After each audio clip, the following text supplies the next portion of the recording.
करनाल के सेक्टर 9 में घर में घुसकर डकैती करने का मामला पुलिस ने सुलझा लिया है। घर में घुसे 5 बदमाशों ने बुजुर्ग दंपति को बंधक बनाया और हथियार की नोक पर लूटपाट को अंजाम दिया था। वारदात को अंजाम देने वाले 5 आरोपियों में से पुलिस ने 4 बदमाशों को काबू कर लिया है। ये बदमाश डकैती करके 85,000 कैश, 5 इंपोर्टेंट घड़ियां, 2 मोबाइल फोन ले गए थे।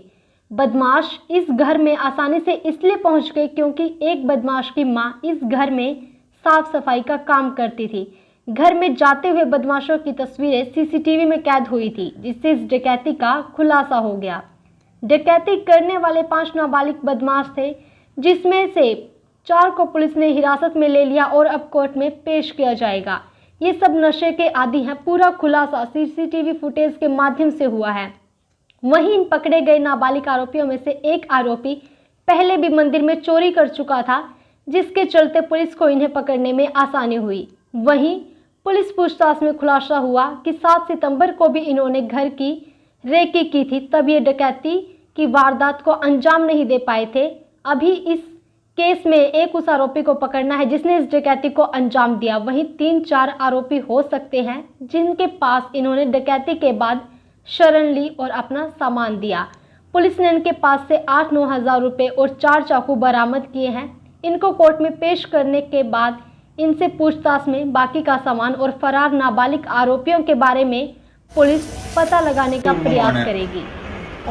ਜਿਹੜਾ ਡਾਟਸ ਵਾਲਾ ਹੈ ਕਰੀਮ ਰੰਗ ਦਾ ਇੱਕ ਕਮੀਜ਼ ਦੇ ਡਾਟ ਹੈ ਨਾਲ ਉਹਦੇ ਸਲਵਾਰ ਇਕੱਠੇ ਹੀ ਪਏ ਆ ਅਲਮਾਰੀ 'ਚ ਉੱਤੇ ਬਾਥਰੂਮ ਦੇ ਟੱਬ 'ਚ। सर 11 और 12 की रात्रि को इसी महीने को सेक्टर 9 1702 नंबर मकान में कुछ लड़कों ने डकैती की वारदात को अंजाम दिया था। उस मकान में बुजुर्ग दंपति रहते हैं, जिसमें बुजुर्ग अंकल की एज 81 ईयर्स ओल्ड है वो, और माता जी भी 75 से 76 साल की थी।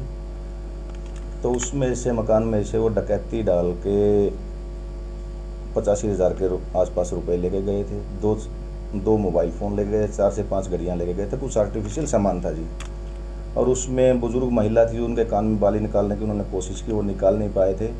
नहीं निकाल पाए तो उन्होंने चाकू से उनका कान काटने की कोशिश की, काफ़ी उनसे ब्लड निकला था, लेकिन बाली ले जाने में वो सक्सेस नहीं हुई थी उस कान की। और सारा सामान लेके वो चले गए। जाते हुए बुजुर्ग दंपति को कमरों में अलग अलग बंद करके चले गए थे। उसमें 5 लड़के वारदात करने में शामिल थे जी। 5 में से हमने 4 को अरेस्ट कर लिया है और 4 से हमने अलग अलग बरामदगी कर ली है।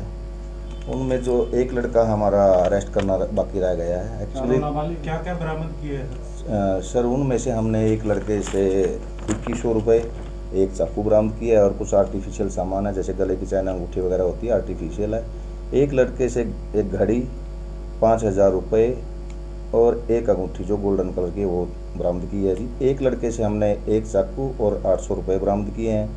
एक लड़के से हमने 1700 रुपये बरामद किए हैं और एक चाकू बरामद किया है, और एक मोबाइल जो उसका खुद का था लेकिन उसने उसमें चोरी का सिम डाल के यूज़ किया था जी। कितनी कुल रकम बरामद? अभी इसमें से ये जो 8-9 हज़ार रुपये के आसपास बरामद हो चुके हैं। इसमें मैम सभी बच्चे अभी नाबालिग हैं। जो एक बच्चा अरेस्ट करना रह गया है, उसकी मदर इस मकान में काम करती थी और इस लड़के को पता था कि इस मकान में दोनों बुजुर्ग दंपति रहते हैं। वो बुजुर्ग जो लेडीज़ थी वो चलने में असमर्थ थी। उसने इनको बताया कि हम यहाँ पे बिल्कुल आसानी से वारदात को अंजाम दे सकते हैं। इससे पहले ये 7 तारीख को भी इस मकान में वारदात को अंजाम देने के लिए आए थे। उसमें उस दिन 3 लड़के आए थे। उसमें जो 3 लड़के आए थे, इन 5 से अलग एक लड़का और था उनमें रैकी करने में, जो उस दिन रैकी या चोरी की वारदात को अंजाम देने के लिए आए थे। वो भी 6ठा लड़का इसमें मुलजिम बनता है जी। और उस दिन सफल नहीं हो पाए क्योंकि ये बुजुर्ग अंकल उस दिन जाग रहे थे। वो देख के वही इस मकान में लाइट जल रही है और अंदर कोई घूम फिर रहा है, वापिस चले गए। क्रिमिनल रिकॉर्ड इनका? इनमें से जी एक लड़के का क्रिमिनल रिकॉर्ड है। इसमें कुछ बाइक वगैरह चोरी की बरामद की गई थी इससे पहले, और इसने मंदिर में भी चोरी की थी लड़के ने।